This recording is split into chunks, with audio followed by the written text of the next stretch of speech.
یاد رکھیے، ہم حالات کا رونا روتے ہیں، ہم مہنگائی کا رونا روتے ہیں، ہم سیاستدانوں کا رونا روتے ہیں، لیکن اپنے کردار اور اخلاق اور اپنے اعمال کو نہیں دیکھتے۔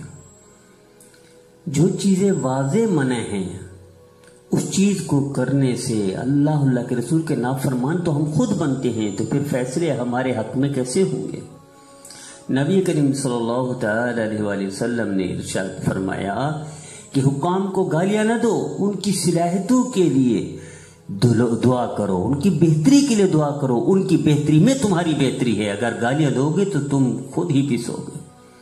اور ہم خالی گالیاں حکمرانوں کو دیتے ہیں، حالانکہ نبی کریم صلی اللہ علیہ وسلم نے گالی دینے سے منع فرمایا۔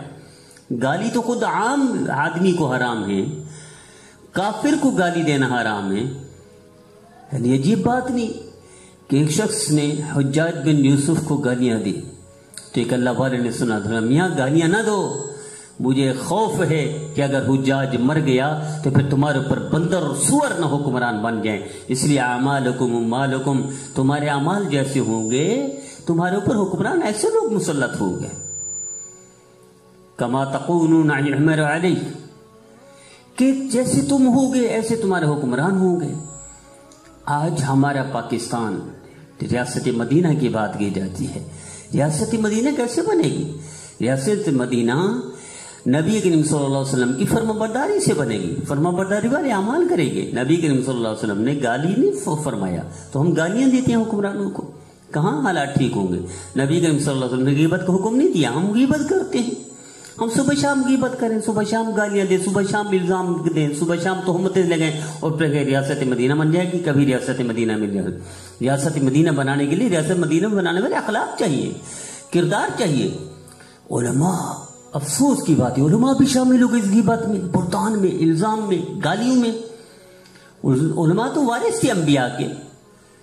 وراثت میں کیا نبی کریم صلی اللہ علیہ وسلم کی وراثت میں کیا علماء کو پلاٹ ملے ہیں، کیا رقبہ ملے ہے، پیسے ملے ہیں، ڈالر ملے ہیں، ریال ملے ہیں، کوٹیاں گاڑیاں ملی ہیں؟ نہیں، وراثت میں کیا ملا ہے؟ اخلاق، کردار، نیکیاں، دعائیں، استغفار۔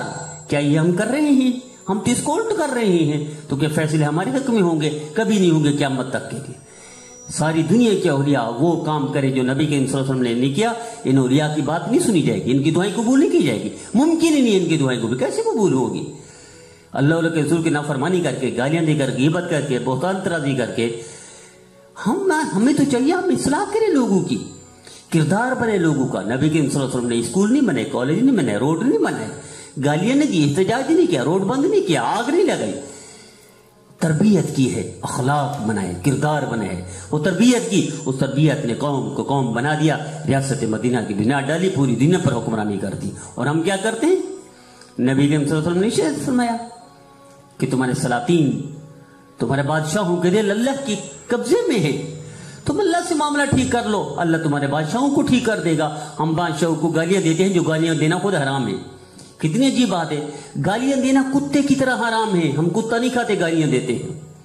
غیبت کرنا کتے کی طرح حرام ہے، ہم کتا نہیں کھاتے، ہم متقی لوگ ہیں نا، تقوی والے مسلمان ہیں، لیکن غیبت کرتے ہیں۔ نفرت پھیلانا، نفرت کرنا، یہ کتے کی طرح حرام ہے، ہم کتا نہیں کھاتے، بڑے نیک لوگ ہیں ہم، لیکن نفرت کرتے ہیں۔ کتے سے بدتر حرام ہم کھا رہے ہیں سارے دن۔ جو شخص حرام کھائے اس کی دعائیں کہاں قبول ہوتی؟ جاؤ کرو ساری دن کی دعائیں، کبھی دعائیں قبول نہیں ہوگی۔ دعائیں ان کی قبول ہوتی ہے جن کے دل میں کینہ نہ ہو، بغض نہ ہو، جو گالی نہ دیتے ہوں، جو غیبت نہ کرتے ہوں، جو برائی نہ کرتے ہوں، جو الزام نہ کرتے ہوں، جو تہمتیں نہ لگاتے ہوں۔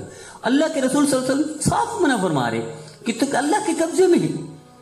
اللہ کے رسول صلی اللہ علیہ وسلم نے ارشاد فرمایا جب اللہ ناراض ہوتے ہیں تو مہنگائی ہوتی ہے، بارش رک جاتی ہے، برے حکمران آتے ہیں، تو ہمارے ہم بدعملی ہے، اور ہم چاہتے ہیں ریاست مدینہ بھی بن جائے، اور حکمران بنانے، حکمرانوں کا کام نہیں ہے، یہ ہمارا کام ہے، ہم اخلاق ٹھیک کر لیں، کردار ٹھیک کر لیں۔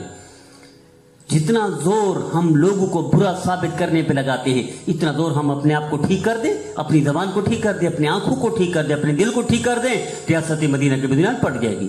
ریاست مدینہ بنانے کے لیے ہمارا کردار چاہیے، حکمرانوں کا نہیں، سیاستدانوں کا نہیں، سیاسی پارٹی کا نہیں، ہمارا چاہیے۔ اللہ کی طرف متوجہ ہو جائیں، اللہ ان کو ٹھیک کر دے گا۔ حضرت موسیٰ علیہ السلام کو یا اللہ جب آپ غصے ہوتے ہیں کیا ہوتے ہیں؟ اللہ نے فرمایا پورے حکمران مسلط کر دیتا ہوں، بارش روک دیتا ہوں، مہنگائی کر دیتا ہوں۔ جب آپ ٹھیک ہوتے ہیں تو بارش وقت پر ہوتی ہے، مہنگائی ختم ہو جاتی ہے، حکمران ٹھیک ہو جاتے ہیں۔ یہ تو ہمارا کام ہے۔ خدا کے لیے میری التجا ہے، میری درخواست ہے، ریاست مدینہ بنانے کے لیے ہمارا کردار چاہیے۔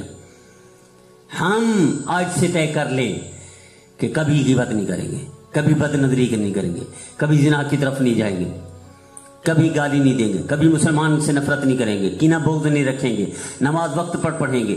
اتنا توجہ تو ہم لوگوں کو اس پر دے نا کہ آؤ تہجد پڑھو، اللہ سے مانگو، اور ذکر کرو، اللہ سے مانگو، اور استغفار کرو، توبہ کرو۔ توبہ کی ضرورت ہے، اور ہم روڈ بند کر دیتے ہیں۔ توبہ کی ضرورت ہے، ہم شہر کو آگ لگانے کے لیے تیار ہیں۔ توبہ کی ضرورت ہے، اللہ کی طرف رجوع کی ضرورت ہے، تبھی ریاست مدینہ بنے گی۔ ریاست مدینہ بنانے کے لیے ہمارا کردار ہے، اللہ کے رسول کی فرما برداری چاہیے، ورنہ کبھی ریاست مدینہ آؤ ہم اپنا حصہ ڈالیں، ریاست مدینہ بنانے میں کردار ادا کریں۔ اس بڑھیا کی طرح اللہ بھی کہہ دے گا قیامت کے دن، ہاں تم نے کردار ادا کیا تھا۔ کیا کریں ہم؟